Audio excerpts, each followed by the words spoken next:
Nshaka gukunda. Urashaka umuntu usanzwe utankunda se buryo bwose wambeshyaga? Ndabizi. None se ufite ikihe kibazo? Tuzi umutima penda hari. Ntacyo uzaba mparishije wanjye. Mami nukuri nanjye ndakwizera. Koro. Fasha. Fasha koro, fasha. Habaye kise koro wewe ko hanze habaye.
Stress zo kwimuka ko ndeba ari hatari.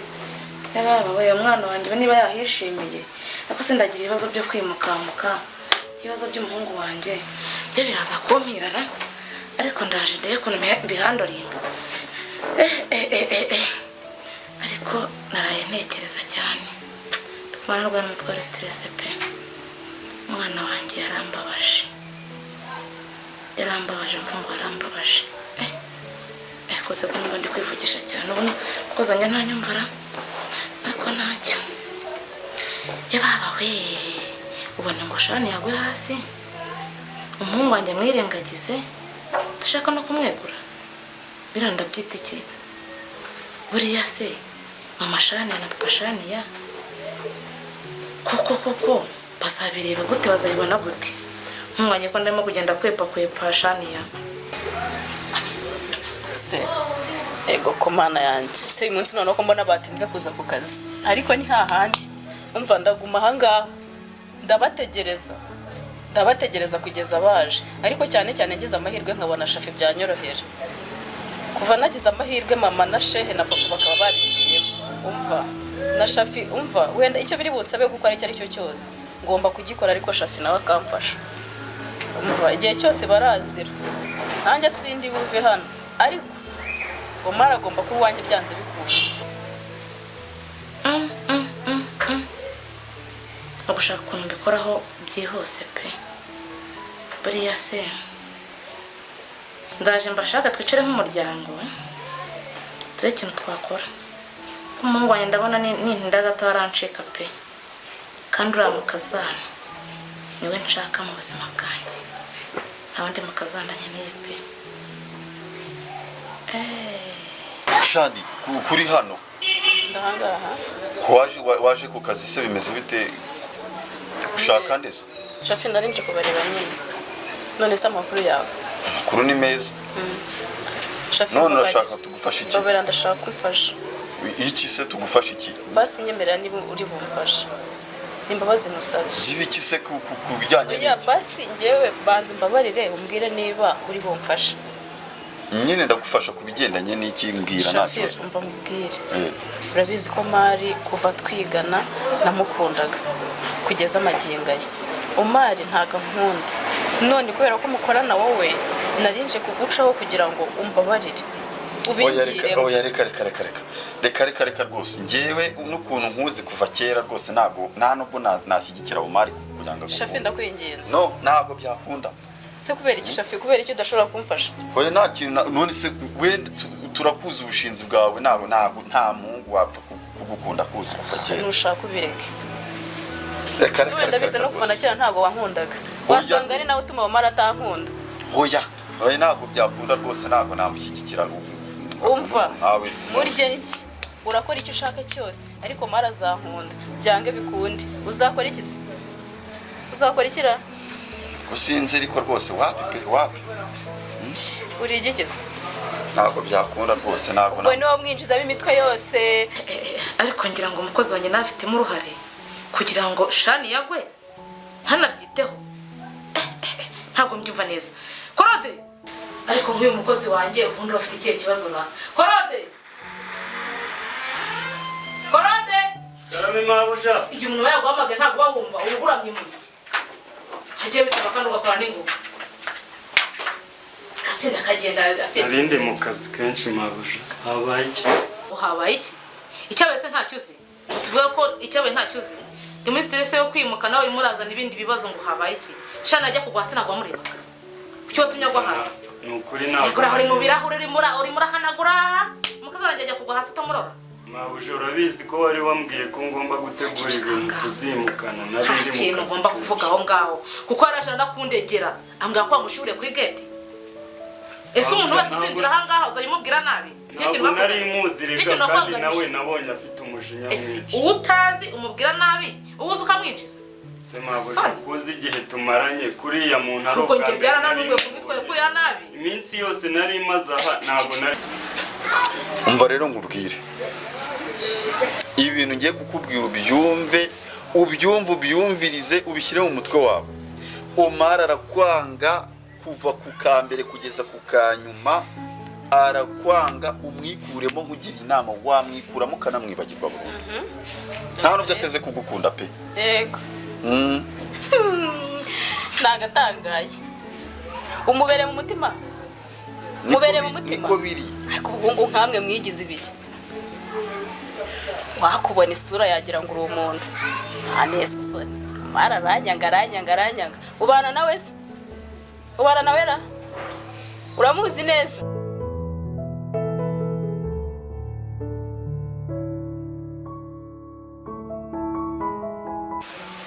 Arese rero ibibazo byiwe rwose biteje inkeke. Ngiye kugenda ndebe uburyo najya ngende mugira inama. Uburyo yava muri rwa rugo. Kuko rwose iyo ndebye mba ndeba bazamuvutsa n'ubuzima. Ahubwo reka ngende gikureba barabavandimwe be. Ndebe uburyo nagenda nkabagira inama bakareba ko bahema. Kandi ntabwo ngomba kwakira. Umukozi nizera nanakunda cyane ariko warambabaje mu kazana wanjye. Ajya kugwa hasi kandi umureba. Mabuja ntabwo bizongera. Aho imbwa ntabwo bizongera. Ngira ngo ntabwo byongera. Kwisa no umunsi yakwinjira. Kaza kandeba. Ngambabarira ntabwo byongera. Imbabazi nakwenzi guha. Ariko ikibazo ufite ni mu mutwe. Wumva utinze wowe. Kandi ushaka guhindura imyitwarire yawe. Nari gukora iki? Uhindura imyitwarire yawe niba ushaka ngo tubane amahoro cyangwa se nzagushyire get out.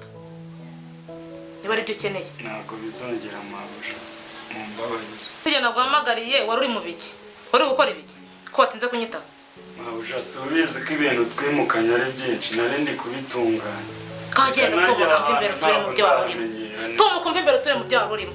Hana wicaye mu ntebe zanjye watimaje. Sanga byari mutabisoza. Ninjye nawe. Ndabitunganya mabuja. Okay ngahihute.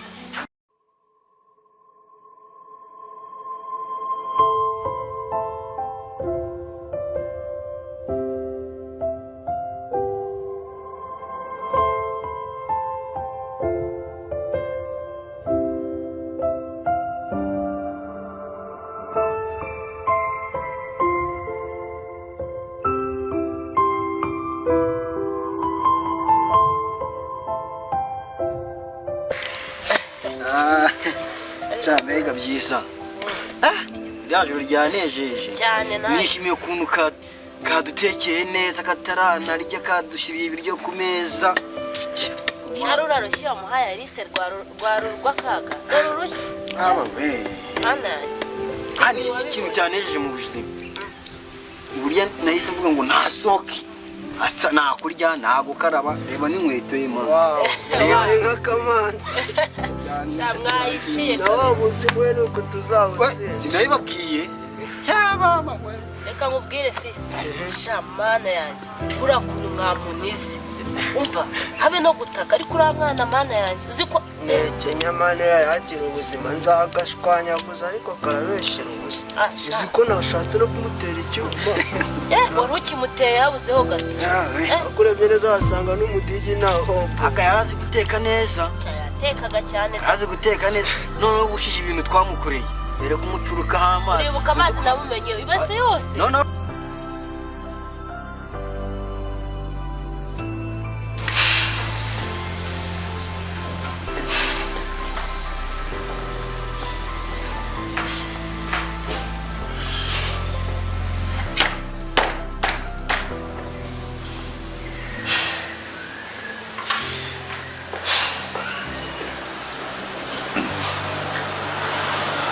Mama.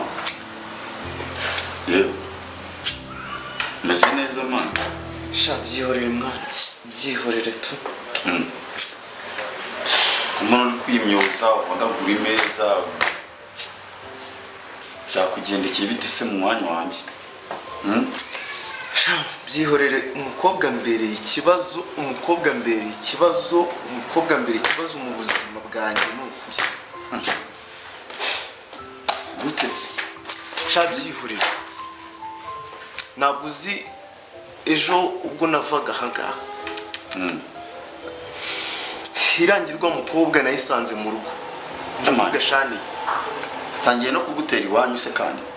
ntabwo uzi ibyabaye namusanze mu rugo mbona arimo arambwira ibintu byinshi numva nari kubyumva atangira no kwigusha ubu nasize mu rugo mbese urugamba rwambikanyije ubu neza neza umukobwa agiye kundwaza umutwe ngiye gusara neza sinzi ubu ikintu ndakora ikiko Asa ukuru utamuhaye. umukobwa ntabwo arimo arabyumva ubusubira sinzi ikintu ndi bukore rwose yanze kunyumva narabimusobanuriye Se mwakumva n'umukobwa agiye kuzagusaza neza. N'akazi katakigenda neza.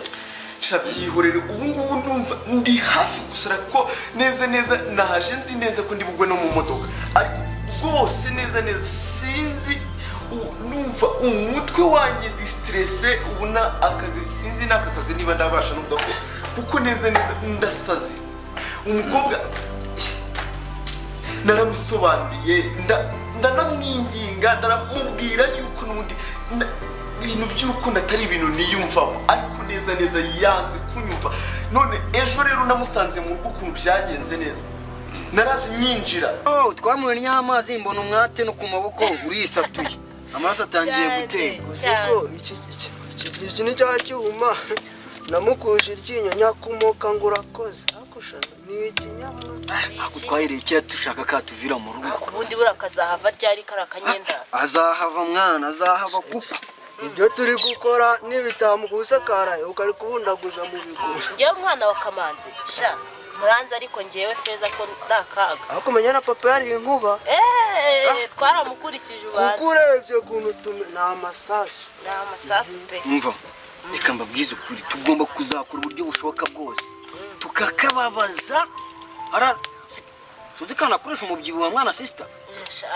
ariko ngiye ikintu ngiye gukora ni kimwe ndaje ndamuhangayikisha ku buryo angana na kiridi niwumva sha niwe musaza wanjye gatubona umutwe gusa ugenda nta mutwe do no gugenda uyogayoga wajyana ikiyongo nawe urimo oya abundi ari igisiga bita nyirabarazana ikiyongo cy'uruzozi rurerure akantu n'akantu k'akazozi gafite umunwa none uvuye anga kwikoza hirya iri muzamugira nkako nanjye icyo nzi icyo atarahava ni ukubabara iteka nsanga yaje ari kumwe na mama ndetse na Fatuma baraho bamushyize mu bituza byabo barimo baramuhumuriza bagize ibikigo bamuhaye ibyizere bitariho umukobwa akimbona araza arapfukama hasi aranyinginga mubwira yuko n'akadomo k'urukundo mfite mu mutima wanjye ko kumukunda ariko arangije yigwisha hasi nsigaye yaguye aho ngaho ba mama bose mama wanjye na Fatuma bari aho ngaho barimo bamushagaye ndangije ndisohokera ariko mana yanjye ubu sinzi ikintu ndakora rwose ndabona umukobwa neza ambereye ikigeragezo ni ukuri ku buryo bukomeye cyane Mana gukomeje sinzi Ukomeje buri umukobwa wakwitumye nawe sinzi ko uzapfa kumucika. Nesu niba ireba ahantu ageze, niba atangiye kwigwisha, mbwira niba muhereza uburozi atazabumva. Sinzi ibyo bintu uzabivamo ese inshuti yanjye. ubu ntabwo mbizi mama wanjye, noneho mana sinzi ubu rwose. Nase bomba mama wawe bivuga iki wera? Mama wanjye aramukunda ijana, aramukunda ku buryo nakubwiye ko yambwiye ko nta wundi mukazana afite akeneye mu buzima bwe. Bisera ko nagumuje mu by'abakozi, ikiganiro yangejeho papa Shana amashani yangu baze kunda ko ndabatinzera babaye amahoro.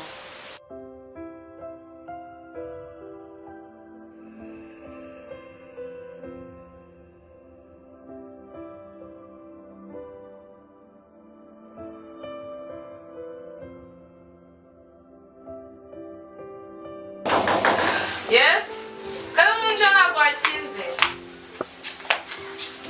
Assalamu alaykum wa barakatuh. Assalamu mashani. Hema uraho. Amashongore mama. Neza. Turakomeye turashimye Imana. Karibu mwicare mama. Uraho neza papa Shani? Assalamu alaykum. Alaikum assalam papa Shani. Karibu mwicare mama. Ariko oma ndibutse uribuka ko mama wajyaga gusura turi ku ishuri twiga boarding, wambwira ko ukuntu umukunda kandi nawe aragukunda ndabizi. Ubabara mubwizwe muri ibyo bibazo byose Shani yari kugutera, uri kwitwara ute mama wawe mubanye mute koko ko mbizi ukuntu mwakundanaga we na mama wawe? Mama wanjye arankunda ndetse nanjye ndamukunda cyane, mbese ndamukunda mama wanjye ku kigero cyo hejuru. Niwe muntu numva mbese ndamukunda, mbese nta n'undi muntu namusimbuje mu buzima bwanjye. Nkunda mama wanjye, ariko biriya byashanye arimo arikoresha uko byagenda kose. N'ubundi biriya ntabwo ari ibintu bigomba kwica mama wanjye, agomba kunyumva. Kuki ubundi ababyeyi batacyumva abana babo, bakomeje bavuga ngo bakeneye ko abana bakora ibyo ababyeyi babo bifuza. Ubu mama wanjye niwe muntu twasigaranye nyuma y'uko papa wanjye amaze kwitaba Imana, yakaba arimo aranyumva nk'umuhungu we mukuru. Niko se mama kumpamagaye kubagaho nta mahoro? Nta mahoro nta yari mu rugo. Byagenze biteze kandi. Ye baba we, nose ntabwo mwami byabaye ejo. Shani ya ntabwo yaje babwira ibimubayeho. Ngo iki? Umukobwa wanjye? Yagize ikibazo mu rugo rwawe? Cyane. Simbimenye. Dore umwana agize gutya araza nkuko bisanzwe. Agiri wanjye. Yego. Omara baraje arinjiye. Umuhungu wanjye ntiyamureba niriho. Bino biranyobera. Umukozi amuza ambwira ko Shani yaguye hasi. Nanjye mva mu nzu nza kumutabara. Kuko nsanga ibintu umukozi amamagariye nibyo. Ariko ndibaza ni se ikintu kibaye mu rugo ni igikira. Umuhungu wanjye mukurikiranye mubajije aramwanga ngo ifite stress yo mu kazi. Nzi ko umwana yatashye akaza akabibabwira. Niyo mpamvu nabahamagaye ngira ngo dushake umuti w'iki kibazo. Kuko njye cyangwa mbere naraye nasinziriye. Yarabikubwiye wa? Reka da uzi ko byanditse sheri. Umukobwa yatashye n'umugabo ntise muko ko muri utishimye baye iki? Ati nta kibazo mfite ma. Ese ntabwo tujya ku meza? Ngo nta biryo nshaka, ngo nta mazi nshaka, ngo nta kintu kimwe nshaka, nta kimwe nshaka ni kimwe gusa. Ese ni giki? Muri kameryamye ndabikubwira. Nuko byagenze. Ariko naragatoye. Gusa umujinya yajyanye na stress yari afite. Ntabwo ari butubore kavuge pe. Ntabwo umwana yajyanye agahinda n'umubabaro. Nge nkanjye mukuru nabibonye. Nabonye afite agahinda n'umubabaro pe. Shafi, karame impamvu bino bintu maze kundenga. Ntabwo uzi aho none bimaze kujya ku rundi rwego, nanjye mbona ngiye gusa. Uzi neza yuko ndetse na papa Shani Amani harwesa nibwo twatara nabo bamaze kubizamo. Papa Shani yaranyicaje ari kumwe na Shehe. Na Shehe abirimo. Barambwira ngo bame miliyoni nkunda umukobwa wabo bampe miliyoni. ariko bari kumugurisha. Barambwira ngo ibintu bijyanye n'inkwano ngo n'ibiki byose ngo ntabwo bibareba, ngo njye ntabwo bindeba. Ibintu nibwo nabyumva. Ngo ntabwo bindeba, barambwira ngo bagiye kuma miliyoni, ngo njyewe ninzagira ikintu mvuga ngo ibintu bijyanye n'ubukwe n'ubiko bizagenda byose ngo nibo bizareba. Ahubwo ndabona aho bigeze. Imiryango y'iki gihe noneho ndumva iteye ubwoba pe. Ngenda bunura aya simwimva mu bantu yumva. Nanjye simukunda habe na gato. Ngiye mwana wa Kamanzi. Habe. Amaraza akurikirana ko waje kuturebera ibiryo ko katetse cyarimo ibyare basi tukatse. Kase nabyo guteka bihari. Cyaka bitetse karabiri. Ibitoki birahari, ibijumbi biki n'ibishimbo. N'ibidodo. N'imbwija zirahari. N'inyanya mwazekeye. Kazegende. Icyo ubona uzana icyo. ndavuga reka mbahamagare muze twicare nk'ababyeyi turebe kuntu twabigenza dufata amazi atararenga inkombe ko umuhungu wanjye ashaka kuba afite ibintu bimushuka. None se kutampamagaye ngo mbwire ko wagize ikibazo mu rugo rwawe? Shahita ndi kurebera abasaza banjye ibyo kurya. Arise wa Runyendaro. Arise. Kundase hano wakinze bimeze bitera kandebe. Amaye nka Kamanzi ibi nibiki mbonye? Ibi nibi. Kacise mama sindebe. Sinibiki. Kumbona si umukono ari uwa rwa Runyendaro.